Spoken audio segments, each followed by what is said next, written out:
Assalamualaikum, salam sejahtera kepada semua.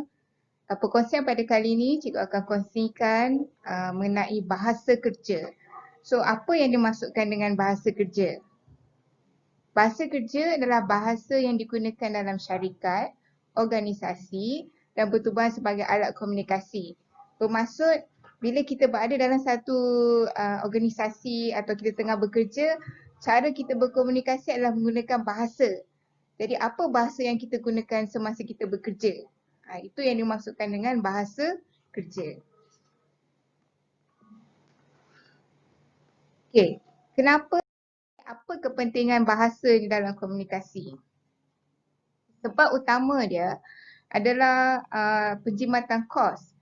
Sebab bila dalam satu tempat kerja kita berkomunikasi dalam satu bahasa, dalam bahasa yang sama, kita tak perlu nak terjemahkan sebarang arahan, surat, memo kepada bahasa-bahasa yang lain. Jadi kita tak perlulah nak print sampai banyak-banyak kan. Sebab semua orang boleh faham, katalah kat tempat kerja tu, semua orang boleh berbahasa Melayu. Jadi semua memo, surat kita perlu sediakan dalam bahasa Melayu sahaja. So katakanlah kalau ada yang tak faham, nanti kita kena print yang lain pula dalam bahasa lain. Jadi perkara macam tu melibatkan kos.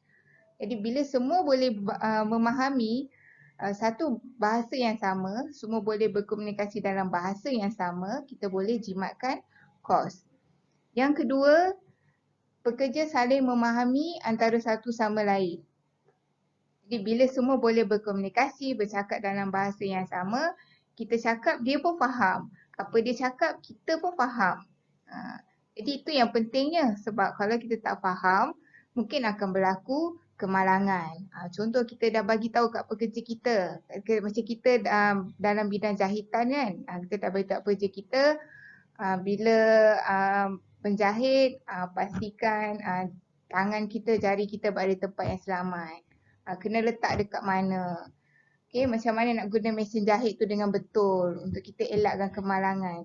Tapi kalau pekerja kita tak faham apa yang kita cakap, ada kemungkinan akan berlaku kemalangan.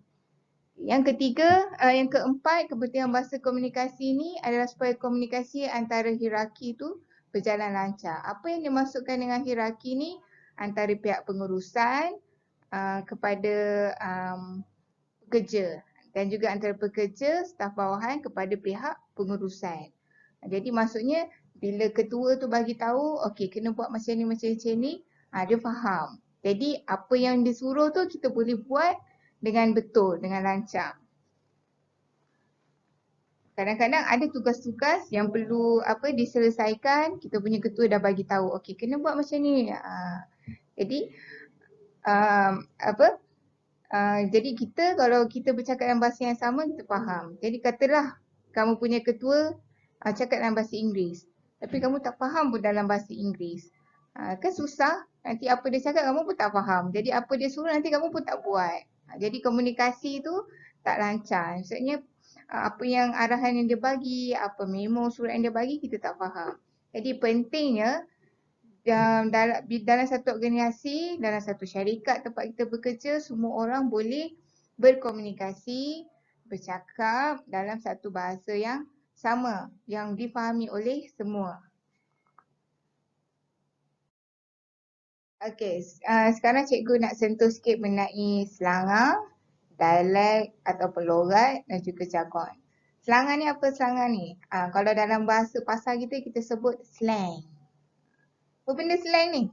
Okay, slang ni merujuk kepada kata-kata atau ungkapan yang tidak formal, bukan bahasa standard.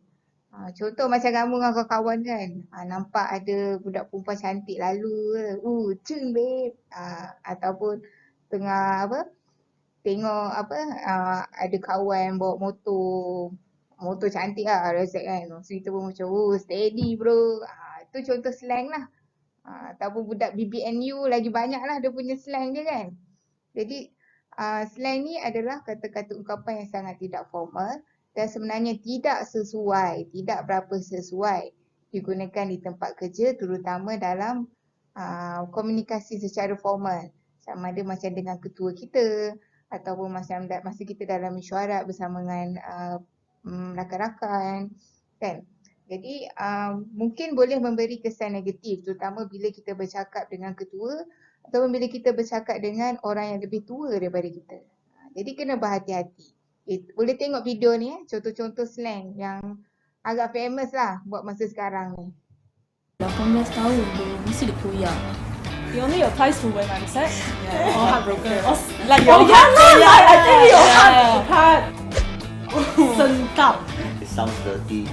Contoh bila you kena marah, kau kena marah dengan aku, lepas tu hati kau tersetak. Kenapa you buat muka macam What is hampir? What is hampir? Like it's like you ask the person to do something but and then they buat salah which hampir. Your laptop lagging. Laptop barai. So crazy, I'm so proud of The SHANG kan. Syang tu, susah. Boring. Like very perverted. Gentle lah. Tapi tetap